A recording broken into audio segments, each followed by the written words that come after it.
Hi, இப்போ நம்ம என்ன பார்க்க போகிறோம் அப்படின்னா ராஸ்பெரி பை பேஸ் பண்ண ஒரு சிம்பிள் ப்ராஜெக்ட் தான் பார்க்க போகிறோம்.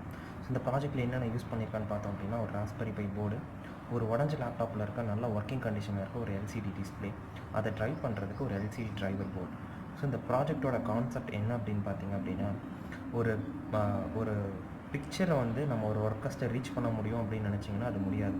இப்போ ஒரு மிஷின் இருக்குன்னு வச்சுக்கோங்க, அந்த மிஷின் வந்து சேஃபாக எப்படி ஆப்ரேட் பண்ணணும் அப்படிங்கிற இன்ஸ்ட்ரக்ஷன் ஒரு புக்கில் வந்து பிக்சர்ஸாக கொடுத்துருக்காங்க அப்படின்னா அது அப்படியே கம்ப்ளீட்டாக அந்த ஒர்க்கஸ்ட்டை ரீச் ஆகுமா அப்படின்னு சொல்லி கேட்டோம் அப்படின்னா ரீச் ஆகாது. பட் இதுவே ஒரு வீடியோவாக போட்டால் அந்த ஒர்க்கர்ஸ்க்கு டக்குன்னு புரியும். ஸோ அதுதான் என்னோடய கான்செப்டாக நான் எடுத்து ஒர்க் பண்ணியிருக்கிறேன். ஸோ இப்போ அந்த ப்ராஜெக்டை பற்றி நம்ம இப்போ பார்க்கலாம். இதுதான் நான் சொன்ன எல்சிடி டிஸ்பிளே. ஸோ இந்த டிஸ்பிளே எங்கேருந்து எடுத்திருக்கேன் அப்படின்னு பார்த்தீங்கன்னா ஒரு உடஞ்ச லேப்டாப்பில் இருக்க ஒரு நல்ல ஒர்க்கிங் எல்சிடி டிஸ்பிளே. இது பார்த்தீங்கன்னா அக்ரிலிக் ஷீட் போட்டு நான் வந்து ஒரு குட்டி டிவி மாதிரி ரெடி பண்ணி வச்சுருக்கிறேன். ஸோ பின்னாடி பார்த்தீங்கன்னா எல்சிடி கண்ட்ரோலர் போர்டு இருக்குது. இங்கே பார்த்தீங்கன்னா ராஸ்பெரி பை வச்சுருக்கேன். ஸோ இந்த ராஸ்பெரி பை கிட்ட வந்து ஒரு புஷ் பட்டன் வச்சுருக்கேன். இது எதுக்கு பார்த்தீங்க அப்படின்னா ஸோ இந்த ராஸ்பெரி பைங்கிறது நம்ம எல்லாத்துக்கும் தெரியும் ஒரு சின்ன மினி கம்ப்யூட்டர்.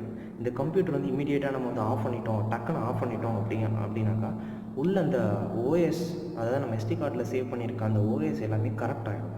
ஸோ அதை வந்து ப்ரிவெண்ட் பண்ணுறதுக்காக தான் நான் வந்து இந்த புஷ் பட்டன் வச்சுருக்கேன். இந்த புஷ் பட்டன் நான் ப்ரெஸ் பண்ணேன் அப்படின்னா இப்போ ஒரு பைத்தான் ஸ்கிரிப்ட் ரன் ஆகும். இந்த பைத்தான் ஸ்கிரிப்ட் ரன் ஆன உடனே வந்து என்ன ஆகும்னா ராஸ்பெரி பை ஆட்டோமேட்டிக்காக ஷட் டவுன் ஆகிடும்.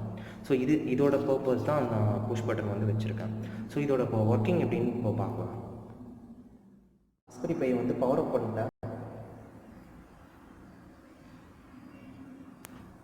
ஸோ இங்கே பார்த்தீங்க அப்படின்னா ஒரு மெமரி கார்டு வச்சுருக்கேன். ஸோ இந்த மெமரி கார்டில் ஒரு 3 வீடியோஸ் வந்து வச்சுருக்கேன்.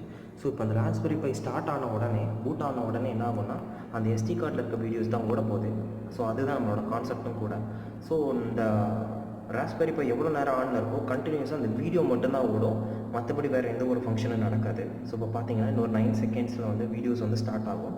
ஸோ அந்த எஸ்டி கார்டுக்குள்ளே வந்து எத்தனை வீடியோ இருக்குன்னு பார்த்தீங்கன்னா 3 வீடியோ வந்து வச்சுருக்கேன். ஸோ அந்த வீடியோஸ் வந்து கண்டினியூஸாக ரன் ஆகும் நான் வந்து ஸ்விட்ச் ஆஃப் பண்ணுற வரைக்கும். ஸோ ஃபஸ்ட் வீடியோ வந்து பூஸ்ட் கன்வெர்ட்டர் பற்றி இருக்குது. ஸோ நான் இப்போ வந்து பாஸ் பண்ணுறேன், அடுத்த வீடியோ வரும்போது ப்ளே பண்ணுவேன். வீடியோ வந்து ஓட போகுது.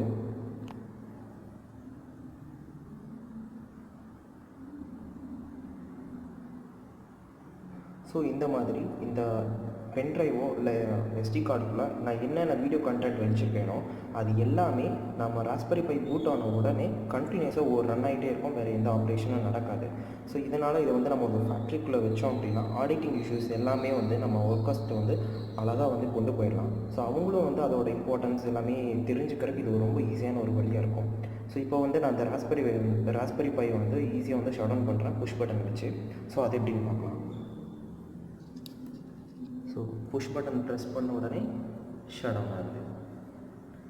ஸோ இப்போ வந்து நம்ம வந்து ஈஸியாக நம்ம எஸ்டி கார்டில் இருக்கிற ஓஎஸ் வந்து அவ்வளோ சீக்கிரம் வந்து இனிமேட்டு கரெக்ட் ஆகாது. ஸோ இந்த ப்ராஜெக்ட் உங்களுக்கு ரொம்ப பிடிச்சிருக்குன்னு நினைக்கிறேன். தேங்க்ஸ் ஃபார் வாட்சிங்.